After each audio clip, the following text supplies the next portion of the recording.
Hello everyone, welcome back to our channel. In today's video, we are going to do class 9 chapter number 1 of history, that is French Revolution.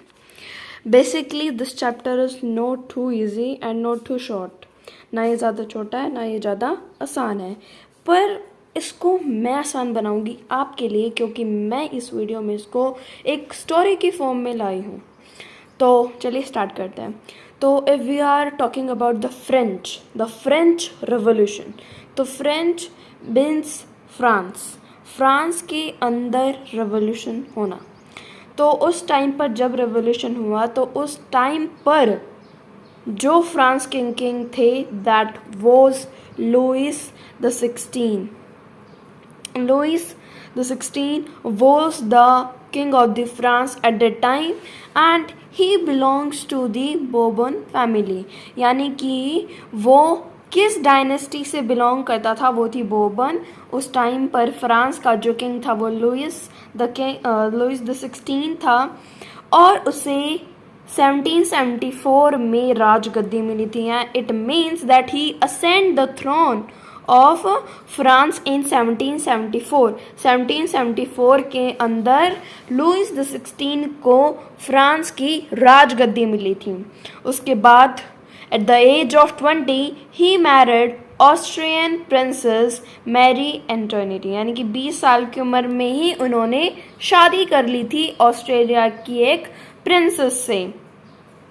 जब Louis 16 को राजगद्दी मिली, यानी कि जब वो राजा बना, at the time the Louis 16 ascended the throne of France, the France was going through a financial turmoil. जब Louis 16 को राजगद्दी मिली उस टाइम पर फ्रांस के अंदर फाइनेंशियल टर्मोइल यानी कि फाइनेंशियल तंगी चल रही थी.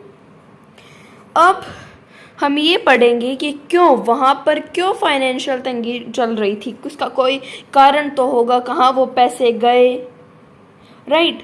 तो जो वो पैसे थे, the financial France was drained because of war. जो फाइनेंशियल थे यानी कि पैसों की जो तंगी चल रही थी वो वॉर की वजह से चल रही थी. अब ये तो है नहीं कि वो यहाँ पर जो वॉर है वो सिंबलाइज करती है ब्रिटेन और अमेरिका की वॉर थी. यानी कि जो ब्रिटेन था उसने अमेरिका के ऊपर कब्जा कर रखा था. तो जो लुइस 16 थे उन्होंने जो अमेरिकन की जो 13 कॉलोनीज थी उनको इंडिपेंडेंस दिलवाने में ब्रिटेन से वो सारे जो पैसे थे वो सारे खर्च हो गए. Added more than $1 billion livres to a debt that had already risen to more than $2 billion livres. क्या हुआ कि यहाँ पर ये पॉइंट ये सिंबलाइज कर रहा है, ये बता रहा है कि जो पैसे थे, अब कितने पैसे के बाद 2 बिलियन लिवर्स से भी ज़्यादा पैसे जो लिवरस थे, लिवरस एक करेंसी है, फ्रांस 2 बिलियन लिवर्स खर्च हो चुके थे वॉर के अंदर.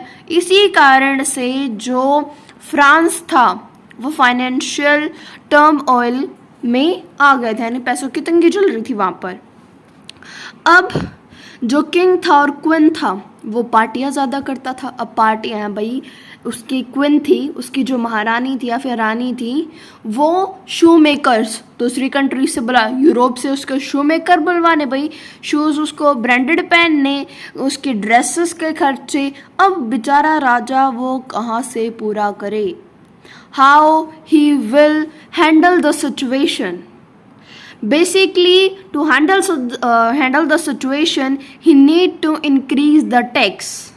अब उसने टैक्स को इंक्रीज कर दिया.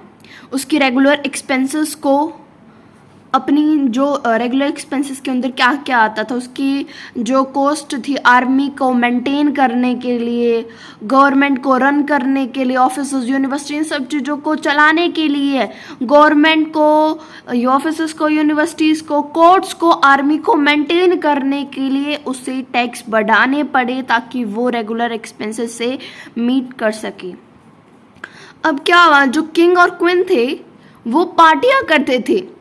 The king and the queen used to do party instead of catering to the situation.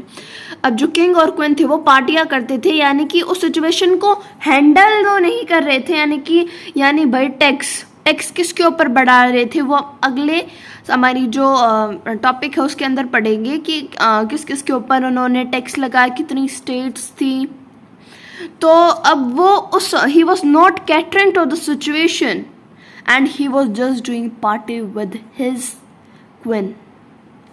This was the situation of the France at the time. Now, I have told you that the livre means the currency of France. It is a unit which is used for the currency of France. तो 2 billion liver यानी कि France की जो currency थी वो liver थी और वो 2 बिलियन से भी ज़्यादा स्पेंड हो चुकी थी वॉर के अंदर, जिसके वजह से फाइनेंशियल तंगी चल रही थी फ्रांस के अंदर. उसका हैंडल आउट करने के लिए टैक्सेस बढ़ा दिए गए. उसके बाद ये जो पिक्चर है वो सिंबलाइज कर रही है 3 स्टेट्स को.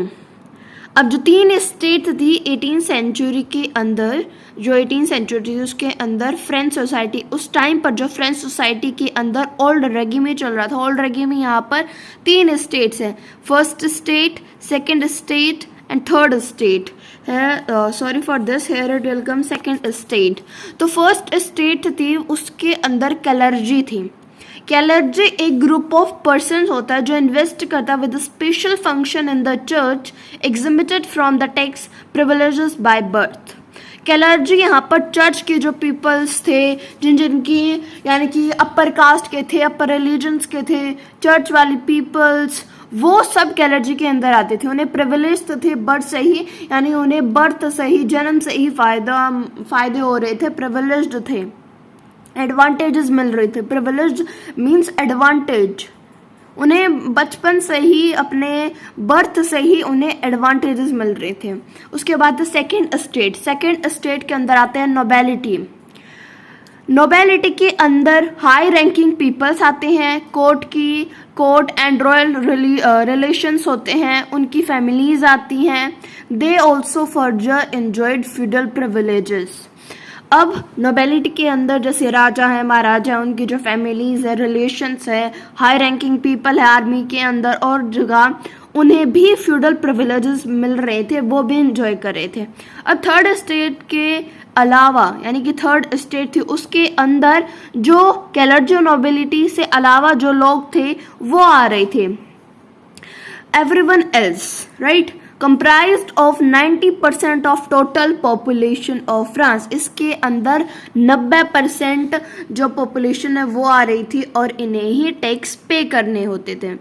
तो अभी मैंने बताया था कि जो नोबेलिटी है यानी कि राजा महाराजा लुई 16 इनके ऊपर टैक्स लगा रहे थे, उन्होंने टैक्स लगाया था और कोई भी टैक्स पे नहीं करेगा एक्सेप्ट द जो थर्ड स्टेज थी उसके एक्सेप्ट जो है यानी कि कैलर्जी और नोबेलिटी वो टैक्स नहीं पे करेंगे. कैलर्जी को यानी कि जो कैलर्जी और नोबेलिटी के अलावा जो पीपल थे उन्हें ही टैक्स पे करना था.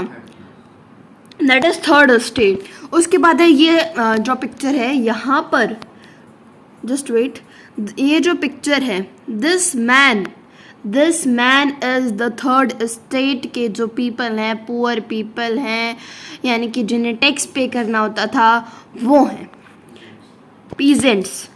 और जो लोअर रैंकिंग के पीपल्स थे, जो लोअर कास्ट के पीपल थे, वो सब यहाँ पर आए. Here you can see a locket that is of church. यहाँ पर चर्च के लोग जो लॉकेट पहनते हैं वो, यानी कि ये जो मैन है द कैलर्जी स्टेट. उसके बाद है ये नोबेलिटी, राजा महाराजा, right. Then the plight of common people in old रेगिमी.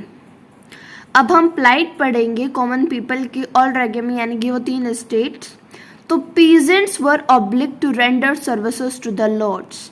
जो पीजेंट्स थे उन्हें they were obliged to render services to the lords. उन्हें जो lords थे उनके लिए सर्विसेज करना पड़ती थी. सेकेंड है the church accepted a share of the tax collected from the peasants.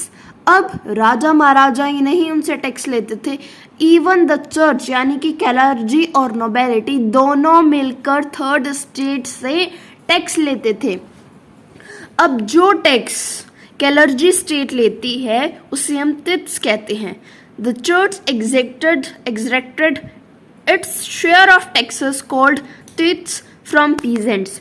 और जो टैक्स स्टेट लेती थी यानी कि नोबेलिटी वाले पीपल लेते उसे टेल कहते हैं।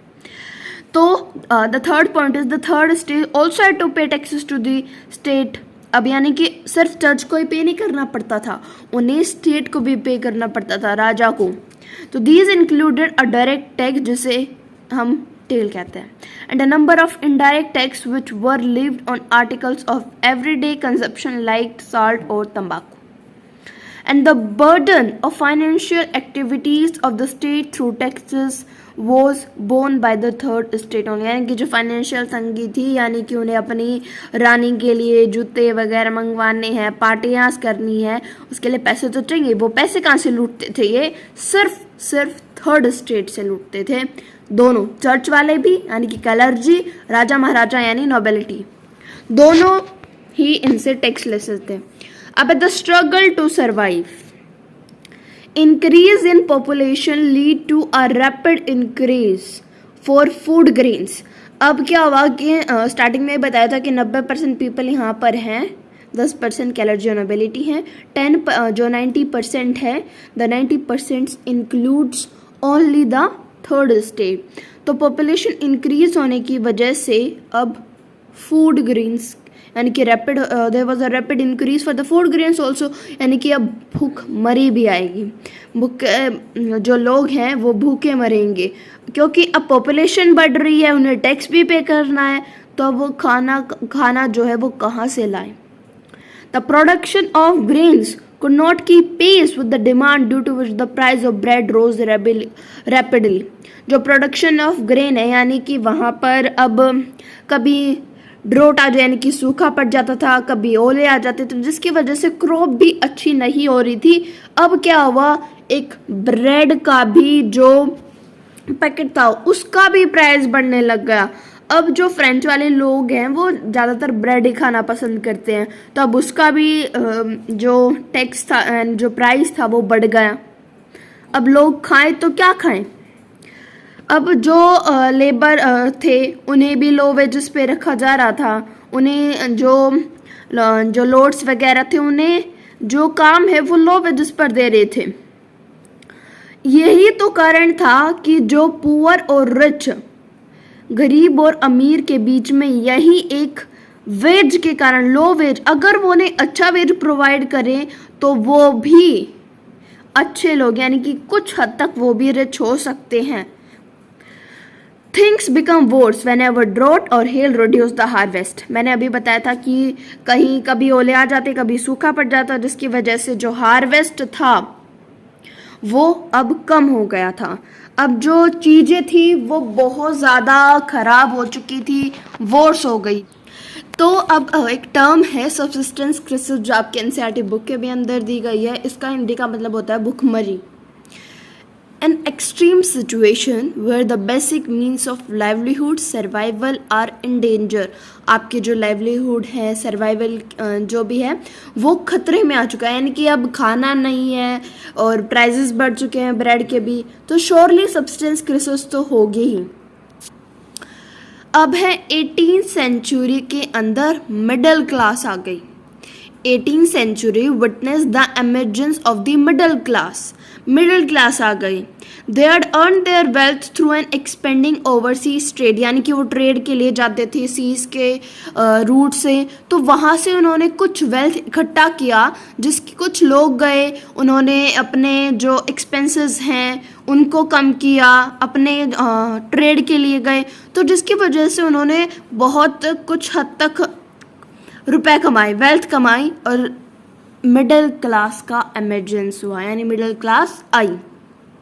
उस मिडिल क्लास के अंदर लॉयर्स थे, एडमिनिस्ट्रेटिव ऑफिशियल्स थे जो कि एजुकेटेड थे, और वो अगेंस्ट थे द प्रिविलेजेस बाय बर्थ, यानी कि वो खिलाफ थे कि क्यों भाई चर्च को ही क्यों उन्हें जन्म अधिकार मिल रहा है, why they are getting privileges advantages by birth, why we are not getting that, चाहे उन्हें भी बंद करो। They believe that a person social position must depend on his merit. वो ये सोचते थे कि जो पर्सन का जो सोशल पोजीशन है वो उसके मेरिट पर डिपेंड करे, not by the privilege by birth. They should the church the clergy people should not be given the privileges by birth, the advantages by birth। अब क्या हुआ, these ideas envisioning a society based on freedom and equal laws and opportunities for all were put forward by philosopher। अब क्या हुआ, philosopher आए, उन्होंने अपने ideas बताए सोसाइटी को, फ्रीडम के लिए, इक्वल लॉस के लिए और अपॉर्चुनिटीज़ के लिए, सबके लिए फिलोसफर्स आए थे। तो there were some philosophers which we will be reading that are the ideas of philosopher. अब 3 बेसिक फिलोसफर थे जिनका नाम था जॉन लॉकी। इन्होंने अपने जो आइडियाज़ थे वो 2 ट्रिटीज ऑफ गवर्नमेंट के अंदर लिखे और उन्होंने कहा कि डॉक्ट्राइन ऑफ डिवाइन और एब्सोल्यूट राइट ऑफ मोनार्क है वो रिजेक्ट होना चाहिए। यानी कि डॉक्ट्राइन ऑफ डिवाइन यानी कि एब्सोल्यूट रूल नहीं होना चाहिए, राजा का इस सब हर चीज़ पर अधिकार नहीं होना चाहिए, राजा ये सारे डिसीजंस ना ले। मोनार्की कुछ हद तक तो ख़त्म होनी चाहिए, लिमिटेशन में रहनी चाहिए। There should be not the absolute right of monarchy. ये जो थे जॉन लॉकी के आइडियाज़ थे, उन्होंने जो अपने आइडियाज़ थे वो 2 ट्रीटीज ऑफ गवर्नमेंट के अंदर लिखे। उसके बाद द सेकंड थे रुशियो, जिन्होंने इन्होंने अपने आइडियाज़ को सोशल कॉन्ट्रैक्ट के अंदर लिखा। ये कहते इन्होंने जॉन लॉकी के थोड़े से ही जो आइडियाज़ थे उनको थोड़ा और एडवांस में बताया कि he said that the proposed a form of government based on a social contract between people and the representative। उन्होंने कहा कि जो पीपल हैं उन्हें अपने रिप्रेजेंटेटिव, अपने रूलर को खुद चूज़ करना चाहिए, अपनी गवर्नमेंट को खुद चूज़ करना चाहिए, अपने रूलर्स को कि कौन गवर्न करेगा हमारे स्टेट के ऊपर, ऑल दैट। उसके बाद था मॉन्टेस्क्यू। इन्होंने अपने आइडियाज़ थे वो स्पिरिट ऑफ द लॉज में लिखे और he proposed a division of power within a government between the judiciary, the legislative and the executive। इन्होंने कहा कि जो पावर है उसका डिवीजन होना चाहिए, पावर का जो डिवीजन है वो होना चाहिए, जुडिशरी, लेजिस्लेटिव, एग्जीक्यूटिव, यही 3 चीज़ें डेमोक्रेसी के अंदर आती हैं। तो उन्होंने ये जो आइडियाज़ थे फिलोसफर्स के। अब जो आइडियाज़ हैं फिलोसफर के वो हर जगह, कॉफ़ी हाउसेस के अंदर, बुक्स के अंदर, न्यूज़पेपर, सैलून, हर जगह इनके आइडियाज़ को, फिलोसफर्स के आइडियाज़ को डिस्कस किया जा रहा था। अब क्या हुआ, जो फ्रेंच के फिलोसफर्स थे दे वर सो influential that the American Constitution and its guarantee of individual right was an important example for the political thinker in France। जो फ्रेंच के फिलोसफर थे वो बहुत ज़्यादा इन्फ्लुएंशियल थे और जो अमेरिकन कॉन्स्टिट्यूशन था और गारंटी थी इंडिविजुअल राइट की वो बहुत ज़्यादा इम्पोर्टेंट थी। और यही था, यानी कि अभी हमने बताया था कि जो फिलोसफर्स थे उन्होंने भी यही बता रहे थे कि भाई गवर्नमेंट है उसका 3 डिवीजन ऑफ पावर होना चाहिए, पीपल को खुद अपने रिप्रेजेंटेटिव को चूज़ करना चाहिए, ये सब बताया गया था। तो अब क्या हुआ, हर जगह इनके आइडियाज़ को डिस्कस किया जा रहा था, सैलून्स के अंदर, कॉफ़ी हाउसेस के अंदर, बुक्स के अंदर, न्यूज़पेपर के अंदर। अब क्या हुआ, जो न्यूज़ थी वो लुई 16 को पता चल गई कि भाई जो फिलोसफर्स हैं they are spreading their ideas. तो जब लुई 16 को पता चला कि ये सब हो रहा है मेरे पीछे से, तो उन्होंने क्या किया, और टैक्स को इंक्रीज कर दिया अपनी एक्सपेंसेस को मीट करने के लिए। he just all increase the tax to meet the expenses of a state, generated anger and protest against the system of privileges। अब क्या हुआ, लुई 16 के कानों में ये बात पड़ी कि भाई जो फिलोसफर्स हैं वो अपने आइडियाज़ को स्प्रेड कर रहे हैं हर जगह। तो क्या हुआ कि लोग, उसने टैक्स बढ़ा दिया। अब टैक्स बढ़ा दिया तो लोग तो बहुत ज़्यादा गुस्सा होंगे, भाई हम पहले टैक्स भर रहे हैं और टैक्स बढ़ा दिए। तो उनके अंदर एक गुस्सा आ गया और उन्होंने लड़ाई लड़नी शुरू करने लग गए सिस्टम ऑफ प्रिविलेज के अगेंस्ट और टैक्स के रिलेटेड कि टैक्स के रिलेटेड जो भी प्रॉब्लम्स थे उनके रिलेटेड अपनी लड़ाई लड़ने लग गए वो. Guys, that's all for today. And in next lecture we are going to do the outbreak of the revolution, यानी कि लुई 16 ने क्यों टैक्स को इंक्रीज़ किया. उसका कोई यानी कि सिर्फ वो डिसीज़न नहीं ले सकते थे कि वो टैक्स इंक्रीज़ करे, उन्हें एक मीटिंग करनी थी, दैट वाज जनरल स्टेट. तो वो सब चीज़ें हम नेक्स्ट लेक्चर में पढ़ेंगे. And if you like my video so please share it your friends and please subscribe my channel.